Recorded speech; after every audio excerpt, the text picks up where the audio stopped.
I want to be able to use music to talk about tough things that people are going through, but being able to offer hope through it. I want to give a message out that forgiveness and hope and love and restoration is possible. I want to tell people that. My name is Nigel Anderson. I go by Legin. This is Nigel backwards, and I'm a recording artist and a speaker from Norfolk, Virginia. And family go and wrap their arms around you, probably sigh, but you know people care about you more than the job.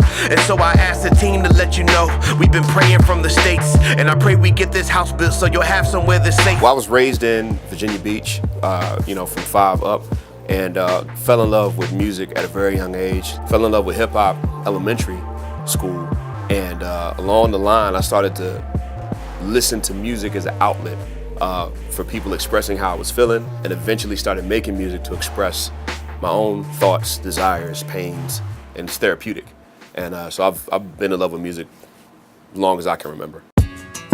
Around the time I was born, my father had recently lost both of his parents, and he turned to the bottle because of that, and that turned into alcoholism, which turned into some light drugs, it turned into some hard drugs. After that, he was pretty absent. At the age of 20, I got a letter from my dad out of nowhere one day saying he wanted to come see me. So he came down to Virginia Beach, and we ended up having dinner, had a great time hanging out. But at the end, he asked for forgiveness, and I pushed him away. And I told him, it's not that easy, you don't get it that quick. And so for 9 months, he would call and try to talk, and I'd cuss him out and hang up, and I just didn't want anything to do with him. And eventually, I called him one day out the blue, and I'm like, hey man, I forgive you, I love you, I want to build a relationship, I forgive you. And that was actually our last phone call. After that phone call, he passed away. The business I'd put my hope in had fallen apart. Then my dad pops up, and then he passed. And like everything around me was crumbling. And one morning I just rolled out of bed and I was like, man, God, if you really are real, if you're there like Grandma said, I give up. I'm tired of trying to figure out my life on my own. And I gave my life to Christ in that moment. Nothing left for my family. I just know that I love them. Oh, they're the best. Feel I give them seconds over others. Not by intention, but this feeling's real over redundantly. My girlfriend at the time, now my wife, hey babe, she took me to a Christian hip hop show, and I was like, a Christian what? That sounds dumb. No, I'm good. I don't want to go to that. And she brought me there, and I saw these artists who were using their creativity. They were reaching people that I never saw get touched with this message, and doing it with music and the culture that I come from. And I was like, you can really, I'd never seen it before. I was like, you can really do this? You can live like this? And that night we went to IHOP and wrote down, we're gonna call it, I don't know, let's call it Renaissance Movement. Let's start something. I gotta get back to doing music. He fasted for purposes to learn what you wanted. He put his plate down just to seek your face hungry. Pray 3 times a day. Beginning, I made music telling the story about what I've been through with my dad. I would have people come up after shows and say, man, I haven't talked to my mom in years because of what she did. I'm gonna call at night and forgive her. And seeing the power of the music to do that, it just continued to refine the fact that I'm not just making feel-good music, like I'm changing people's lives with this. Reminiscing in the motherland, just a man from another land. Try and come up with another plan. Father, forgive us, we don't know what we doing here. Well, all the stuff we talk about in the music, how can we actually implement it in the community? So we started a nonprofit called Expect Renaissance. Getting to go into schools and speaking to them and doing positive speaking and being able to go and serve in the community. Them slave ships, same problem, got triple K racists.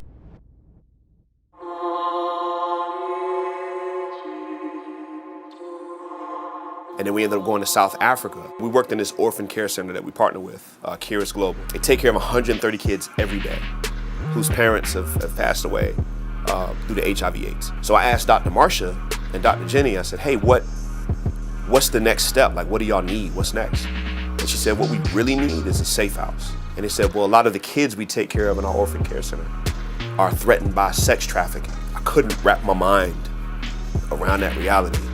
And it all tied back to me about the fatherless home and the kids being vulnerable, which isn't supposed to be the case. And we're like, we need to help them build that house for those kids. So we made an album and called it Safe House. But there's no better day than when I see a fast. And we made that album just to raise funds and raise awareness. Every stream, every purchase, 100% goes to Cure. This ain't utopian, said it was coming. I trusted, expectantly wondering. Mercy me, I can't. The album itself didn't raise the money, but people started sending in checks. We just saw that the energy behind this was something crazy that we hadn't seen before. So we took Safe House from under my nonprofit, Expect Renaissance, and we made it its own standalone 501c3, Safe House Project, Inc. And the goal of this was to forever fund the work in South Africa and grow it, but also to start to fund work here in the States, because that's the missing link. 300,000 kids a year in the States, right? And that's the problem.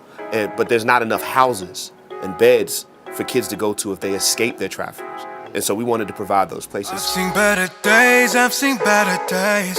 It just continued to show like the power of art for good can change everything. Days to better days. But there's no better day than when I see your face.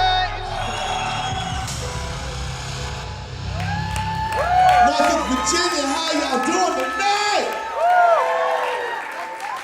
Man, I love y'all, man. It's good to be here, good to be here. Man, if we have not had the privilege to meet, my name is Nigel. I go by Legin, it's just Nigel spelled backwards. Whole point, Christ took my whole life, flipped it around when I gave it to him. Amen? Make sense?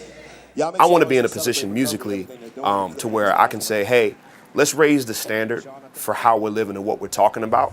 And being able to say, hey guys, let's step up our morality and understand like the message that we're putting out, that we're celebrating in our music. Because somebody is listening to this music and living it out. If anybody remembers my name when I'm done, I don't care.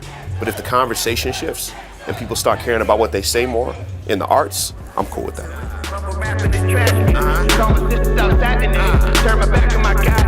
Give up, I can't do.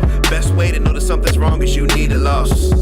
Hip hop is dead, that's why I make the case that we need to cross. I promise, what could be's in my iris. But y'all saw that freshman class like I did, and I can't do it. Lyricism, we can't lose. Content, I just can't abuse it. We making music, gotta stay in tune with what we raising you. Stay away the foolish, shooting us on your records and hashtag a black lives